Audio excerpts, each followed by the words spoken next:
जिस तरीके से बिजली लगाकर वो मरे हैं, उसी तरह जिन जिन लोगों ने इसमें है उसकी मौत होगी। वो तिल तिल करके जेल में सड़ेंगे, उसको कोई बचा नहीं पाएगा, ये मैं आपको आश्वस्त करता हूँ। उसको कोई जो लोग इन्वॉल्व हैं उनको दुनिया की कोई ताकत बचा नहीं पाएगा। एसपीडी ट्रायल हम 3 महीना के अंदर इस केस में लाएंगे। हर परिस्थितियों में बच्ची के न्याय के लिए एक पिता की तरह मैं कोशिश करूंगा उस बेटी को नौकरी मिले। ऐसी बेटी जो न्याय के लिए इस उम्र में भी अपनी जिंदगी की परवाह किए बगैर अपने रिश्ते को महसूस किया है, तो इसके लिए हम अपनी बेटी से कम नहीं करेंगे, ये भरोसा रखिएगा।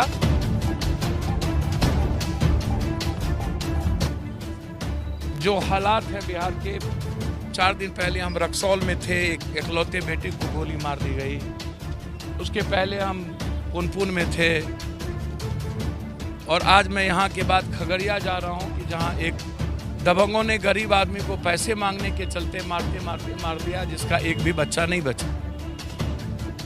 तो जो परिस्थितियां हैं, ये मैं समझता हूं कि इतना बड़ा जघन्य घटना, आप ये दोष था बच्चे का या बच्ची का, तो सामाजिक आधार पर सामाजिक वातावरण हमें बनाना चाहिए था। हम पंचायती करते, समाज के लोगों को, बुजुर्गों को बैठाते और उस तहत हम बात करते कि इसका सॉल्यूशन क्या है।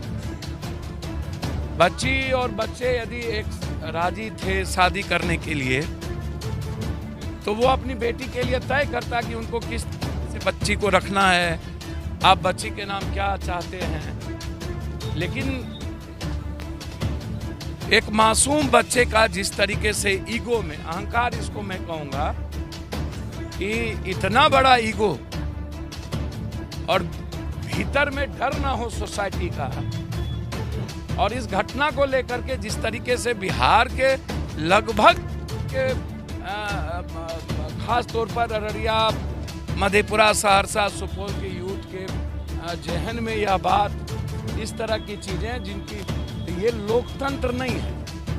हम ऐसे ही इसीलिए हम बार बार लड़ते हैं और हम कहते हैं कि लोकतंत्र का मिजाज क्या है।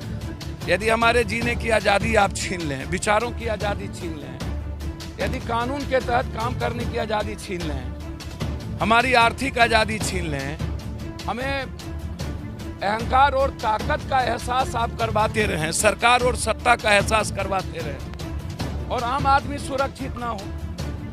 थाना पदाधिकारी को तो कोई मतलब है नहीं, वो तो जमीन, बालू, शराब, ड्रग्स, इनमें लगे हुए हैं। उनको तो टारगेट पूरा करना है, 20 लाख 40 लाख पहुंचाना है ऊपर। इन नेताओं की नक्सेस होती है, हिम्मत नहीं होता है इन सब नेताओं को वोट और सियासत के चलते कि अपराधी और माफिया और समाज में ऐसे चीजों का विरोध करें। मैं सिर्फ 2 बात कह के जाता हूं। इस केस में किसी भी कीमत पर, याद होगा आपको, मैं बीरनगर आया था और बीरनगर में मैंने कहा था वो पताल में भी होगा तो उसको जिंदा या मुर्दा में निकालो। बलात्कार की घटना में हम आए थे।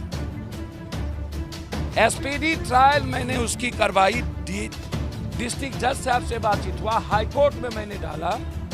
जब भी मैं जो बोल के गया हूं, आपको याद होगा, वो लाइन क्रॉस नहीं हुआ। आप भरोसा रखिए, 2 आदमी गिरफ्तार हुए हैं और उनके और लोग गिरफ्तार नहीं हुए। इनमें जो लोग इन्वॉल्व हैं उनको दुनिया की कोई ताकत बचा नहीं पाएगा।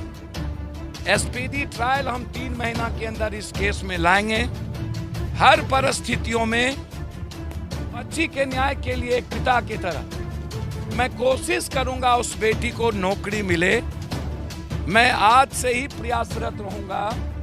मैं इस बेटी के जज्बात को, हिम्मत को और इसके सेंटीमेंट को, ऐसी बेटी जो न्याय के लिए इस उम्र में भी अपनी जिंदगी की परवाह किए बगैर अपने रिश्ते को महसूस किया है, तो इसके लिए हम अपनी बेटी से कम नहीं करेंगे, ये भरोसा रखिएगा।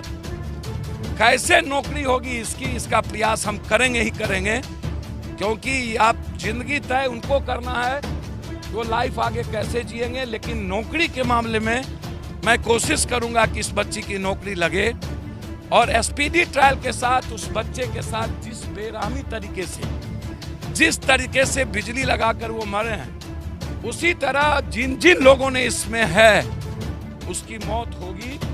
वो तिल तिल करके जेल में सड़ेंगे, उसको कोई बचा नहीं पाएगा, ये मैं आपको आश्वस्त करता हूं। उसको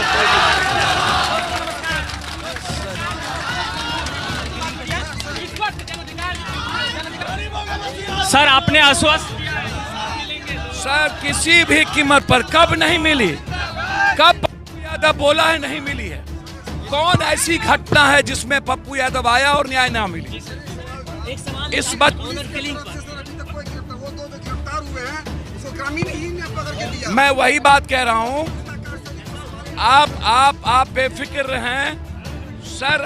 मुख्यमंत्री तक को मैं हिला दूंगा इस घटना में, चैन से सोने नहीं देंगे। मैं तो आपने देखा किस तरीके से यहाँ पर जो है आदरणीय पप्पू यादव जी जो हैं आए हुए हैं और आश्वस्त कर रहे हैं सभी लोगों को, आप देख पा रहे होंगे।